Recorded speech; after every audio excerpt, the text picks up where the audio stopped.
Ringo TV Reactions. We back again with another one.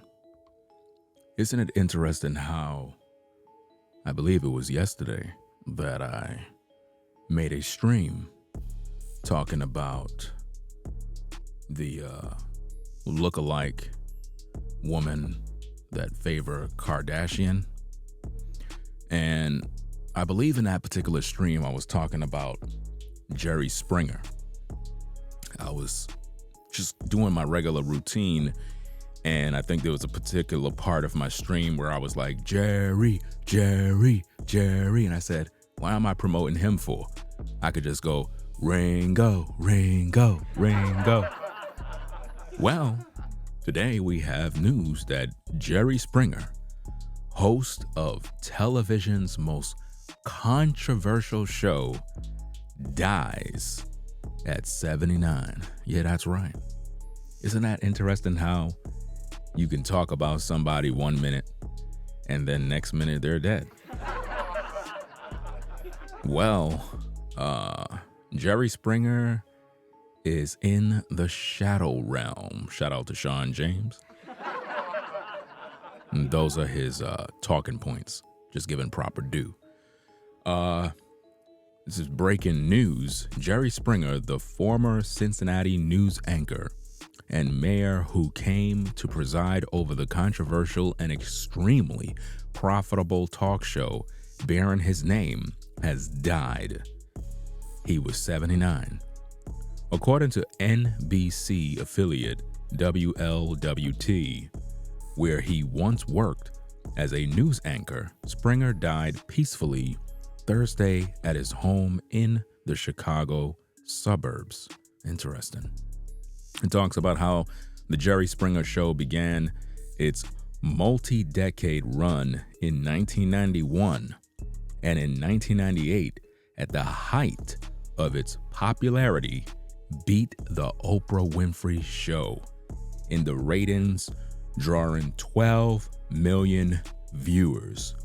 I guess in today's day, that would be like 12 million subscribers. Right? Like Geraldo Rivera, Springer signed on for a show that he thought seemed like the logical next step in his journalism career, a show not unlike Donahue that would take a serious look at a variety of important issues. But as with Geraldo, the pressure to score big in the ratings pretty quickly meant appealing to the lowest common denominator. I guess that mean like people with short attention spans and nut jobs and nut cases. You know what I'm saying? I hardly ever really watched this show, but the only thing I knew about it was the Jerry, that's it. The only time you only would watch is when somebody would be fighting. But nonetheless, it goes on and it says that Springer and his new producer, Richard Dominic, who'd work at the Weekly World News, made significant changes to the show in order to garner higher ratings in early 1994.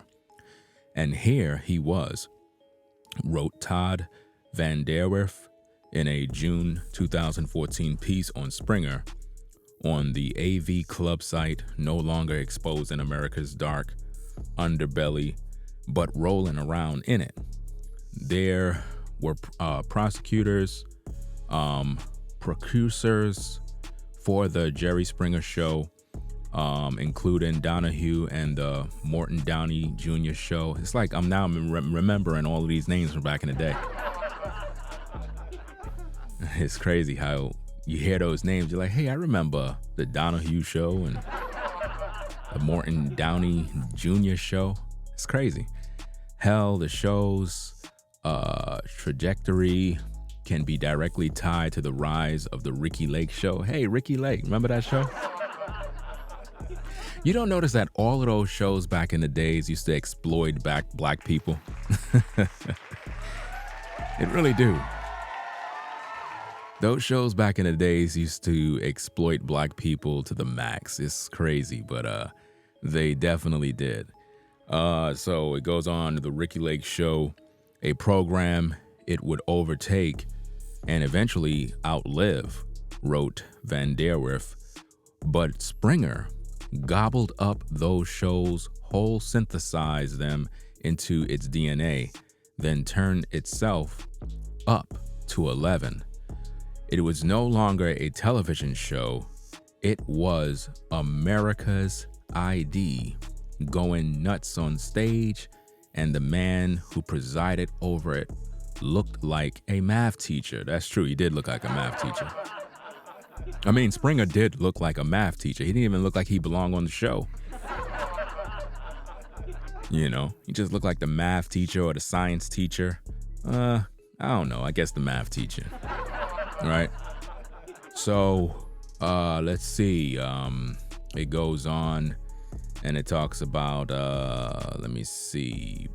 Where are we at in this article? I done lost where I'm at. Okay. Profound narrative. I really did lose where I was at. Let me see. Hold on a second. Okay, there we go. There is nothing about the Jerry Springer Show to be applauded. After all, his guests representing an enormous variety of lifestyles. Let me see. Deviating from what is perceived as the norm, were packed as freaks and brought on stage to be mocked by the audience and to be at least seemingly sternly judged by Springer. That's exactly, the show was a minstrel show. It was like it was one of them shows, it was a weirdo show. People would be marrying horses. And you would have people coming on there cheating and they would start throwing chairs at each other. Then you would have the other guy, I forgot his name, the dude that used to always break up all the fights. I forgot who it was. I'm not sure if his name started with an R or I'm not sure, man. Bob, Rob, I don't know. Anyway, it goes on, different lifestyles, and they would be judged by Springer. Van der Werf argued, however, that Springer did a sort of backhanded service to these subcultures simply by exposing his very large television audience to them, which, despite the mockery, was the first step into normalizing by simply allowing all of these people onto television. And that's what I mean. Like the Jerry Springer Show was a mockery, a show that introduced the world to madness. It's like that was like the birth of just madness TV. And that's why in today's day, it's like all these people trying to do something new and crazy. It's not even funny anymore. I mean, I'm surprised his show was on TV the way that show was. But, it is what it is.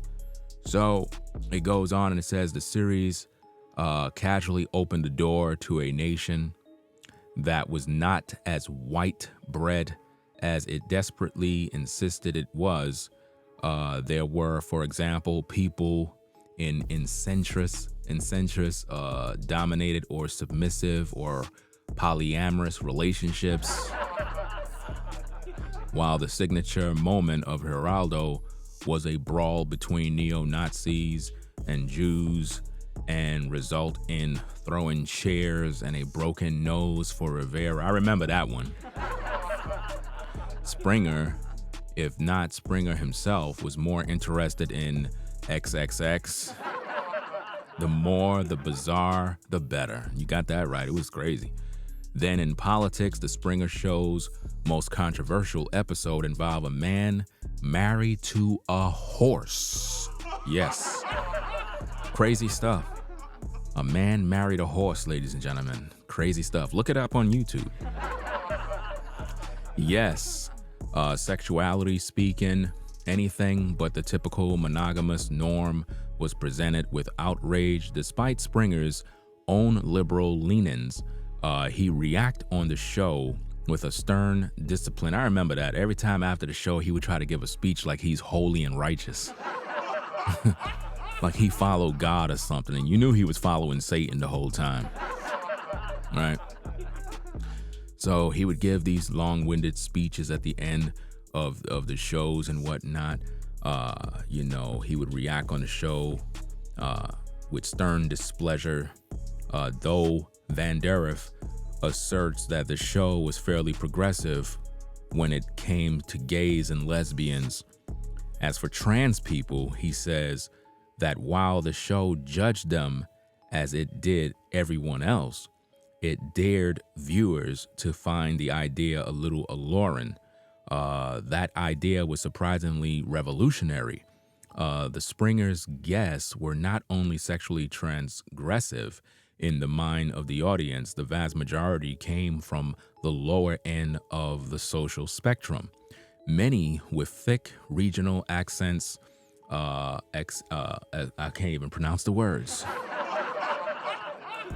accentuating that in studio and at home audience belief that they were above these people who were deserving of mockery and harsh judgment.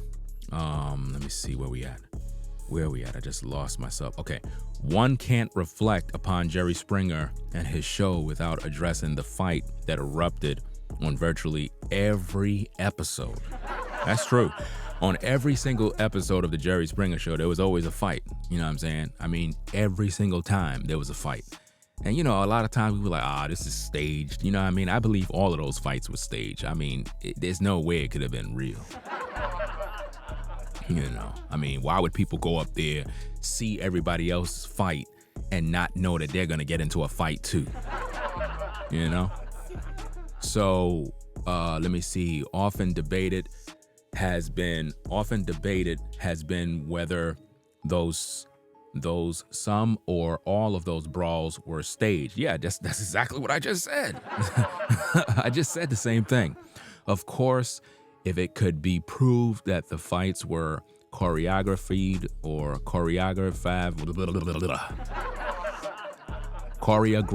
there you go,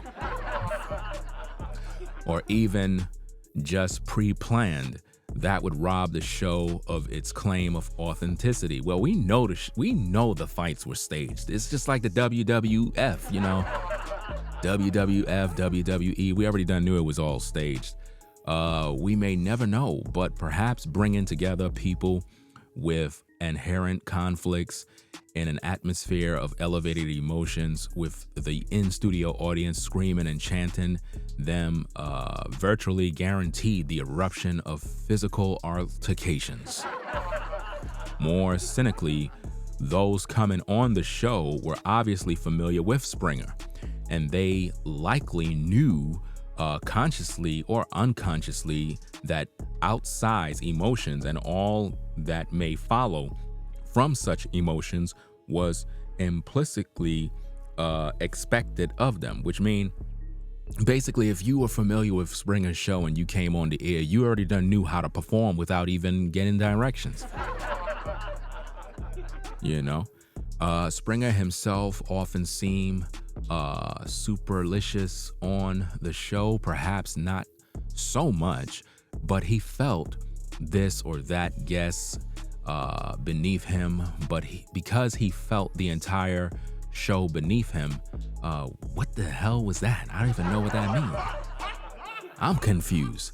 After all, this was a man of education, a former politician and news anchor. He became rich, of course, by hosting the Jerry Springer Show, and he likely justified hosting the show by saying to himself that if he didn't host it, someone else would. You got that right. Somebody would exploit these people. It is clear he yearned for more. The money, as well as the kind of fame he earned from hosting the Jerry Springer Show, did not satisfy him. In 2000 and 2004, he mulled runs for the United States Senate. I don't understand that. But opted against such a move. It's interesting how back in the day, back then, I didn't even know he did all of that. Tell you the truth. We were probably focusing on finding chicks or something. Or playing Sega Genesis. I don't know. But then again, that was around 2004. I joined YouTube in 2006, so I wasn't playing Genesis. I'm just confused, just as you. Don't pay me no mind. But anyway, it goes on and it says, but opt against such a move, realizing realistically that the negative publicity associated with the Jerry Springer show made victory impossible. Yes, there's no way he's going to be a senator if he have the Jerry Springer show. Van Deref, I don't even know if I'm pronouncing that name right, but anyway, who cares? Van Deref, in his piece on the AV Club site, insists that Springer was a journalist at heart. He was curious. He really did not want to know if the man loved his horse, and he knew we did too. Jared Norman, Jerry Springer, was born Highgate, London, England, to Jewish refugees from Germany. The area is now part of Poland. Both of his grandmothers died in Nazi concentration camps. In January 1949, when Jerry Springer was just shy of 5 years old, the family immigrated to the United States, settled in Kew Gardens, Queens, New York. Oh, wow, he was in New York. I figure with all the fighting on that show, he had to be in New York. I mean, it would make sense. It would make perfect sense. That's why his show was full of violence and madness and buffoonery. New York, what do you expect? He and his sister Evelyn grew up in a small apartment. Springer earned a BA in political science from Tulane University in 1965. Wow, I bet you his tuition was low. Becoming a full-fledged member of the Civil Rights and Anti-War Generation, according to a 1998 profile in People's Magazine, and a JD degree from Northwestern University in 1968. Wow, I wasn't even born yet.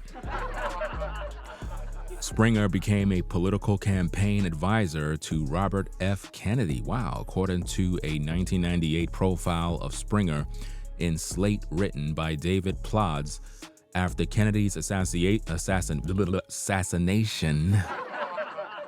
he joined the Cincinnati law firm of Frost and Jacobs, now Frost, Brown, and Frostin or Todd. I don't know, man. This is crazy. I mean, how many things does this guy do, man? You would think that this guy would be like 300 years old. You know, they made a long piece in this article here, man. It doesn't matter. Oh, wait, that was like a pause moment, right? A long piece? Yeah, pause. My bad. Anyway, it goes on and it says, let's see what's going on. Okay, let me see. Springer superheaded the effort to lower the voting age in Ohio, testifying before the Senate Judiciary Committee in support of ratification of the 26th Amendment. He impressed local Democrats, and at 25, he ran for Congress as a Democrat in 1970, taking 45% of the vote in a traditionally Republican district. 3 days after announcing his candidacy, Springer, an Army reservist at the time, was called to active duty. Wow, he was called to active duty. Messed up his whole plan. He was called to active duty and deployed to Fort Knox. Wow. He continued with his campaign after discharge. No wonder there was so much fighting on the show. This man was in active duty. This is crazy. Wow, it's interesting what you learn about people when they die. Springer was elected to the Cincinnati City Council in 1971, but resigned 3 years. Wow, interesting. 3 years after admitting at a press conference to hiring prostitutes. Wow. After admitting to hiring a prostitute, Springer managed to win back his seat in 1975. Wow, I'm going to be born in about 2 more years after that. In 1997, wow, 1997, the year I was born, amazing. In 1997, he ran again. Springer received more votes than any other candidate for the council, which meant under local law that he was elected mayor. While mayor, He initiated change in the local jails when neo-Nazis applied to march. Springer was conflicted, having lost relatives in the camps. He was a staunch advocate of the First Amendment and allowed them to march. In 1982, Springer sought the Democratic nomination for governor of Ohio, but finished a distant third. Springer considered runs for the U.S. Senate in 2000 and 2004, but opted against it. Springer began his career in broadcasting while still an undergraduate at Tulane on the university-operated progressive format college radio station WTUL-FM, New Orleans. While mayor of Cincinnati, he offered commentaries that appeared on album-oriented rock radio station WEBN-FM under the banner The Springer Memorandum. These commentaries proved popular, leading to a full-time job in broadcasting. Springer was hired as a political reporter and commentator on NBC's WLWT, at the time the station with the lowest rated news show in the Cincinnati market. Later, after he'd been named primary news anchor as well as managing editor, he sought a catchphrase in the tradition of great television newsmen. With the help of some fellow station employees, he devised his signature line, "Take care of yourself and each other." I remember that line right there. He used to say that at the end of the Jerry Springer show. Take care of yourself and each other. And he used to think, wow, after all of that violence, at least he's a nice guy. Right? Take care of yourself and each other.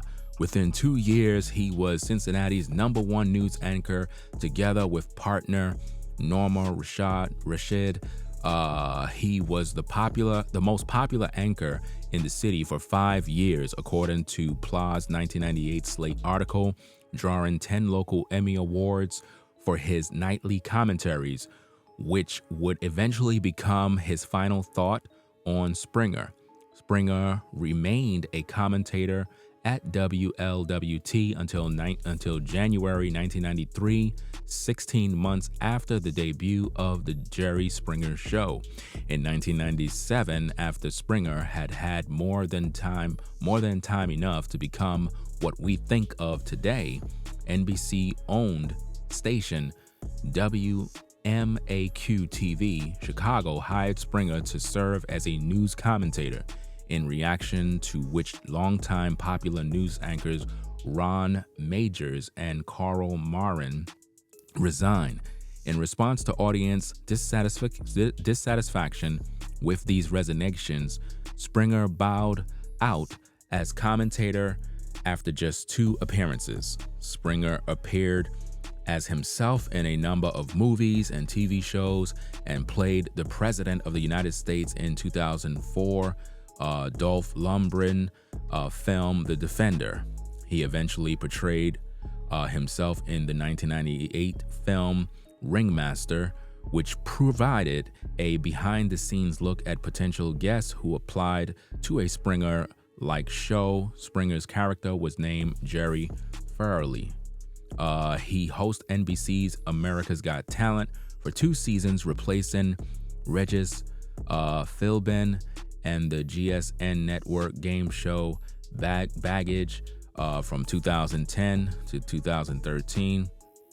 Springer appeared twice on Broadway, the first time as replacement for the narrator in the Rocky Horror Show for a few days in the late 2001, the second time as a replacement as Billy Flynn in the musical Revival Chicago for about 2 weeks in 2009.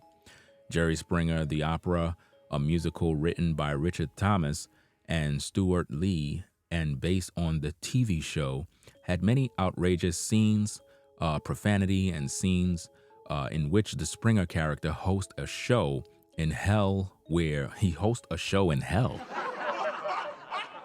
Wow, I ain't know they had shows in hell. I guess he's in hell right now doing a show. Hey, you never know, right? It says he hosts a show in hell where, in the words of the New York Times, he tried to referee a quarrel among Satan and diaper-clad Jesus. Wow, definitely going to hell for that one. Who confesses to be partly gay. Wow, this is crazy, fam.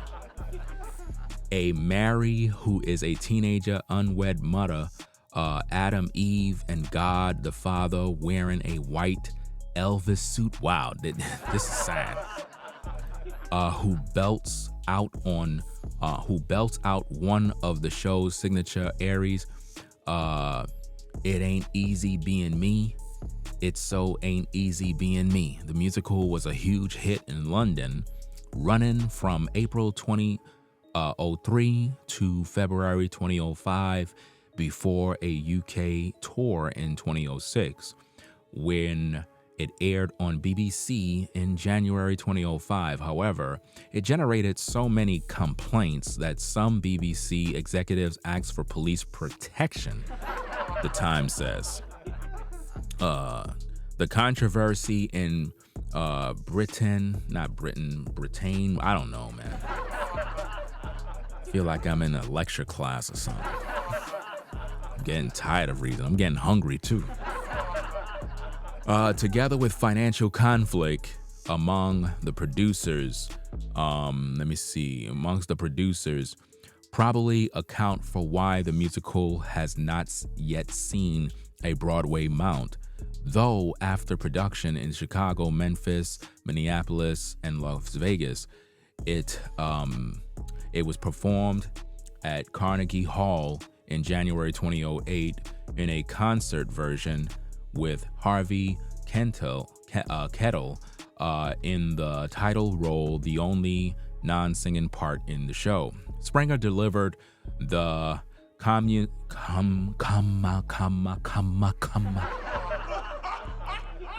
commencement address at his alumni mater, the Northwestern University School of Law, in May 2008.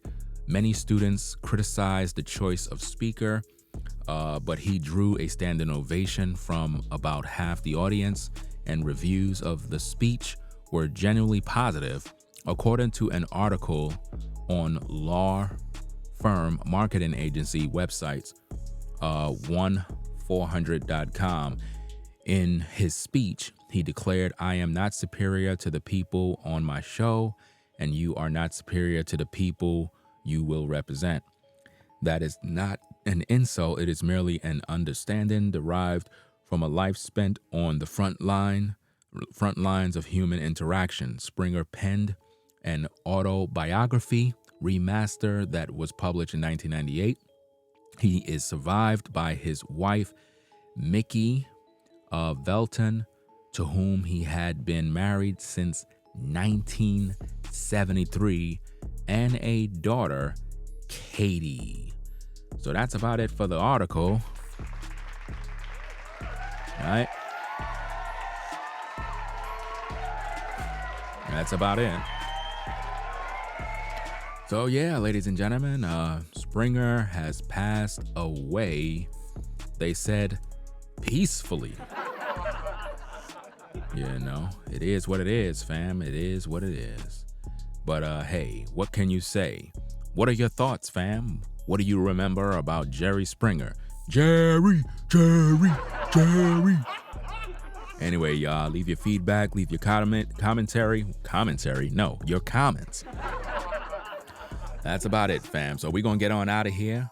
Ringo TV Reactions with another one, sharing our thoughts about the passing of the controversial madness talk show host, Jerry Springer. Yeah. It is what it is. We're going to get on out of here. Y'all be safe. Ringo TV Reactions.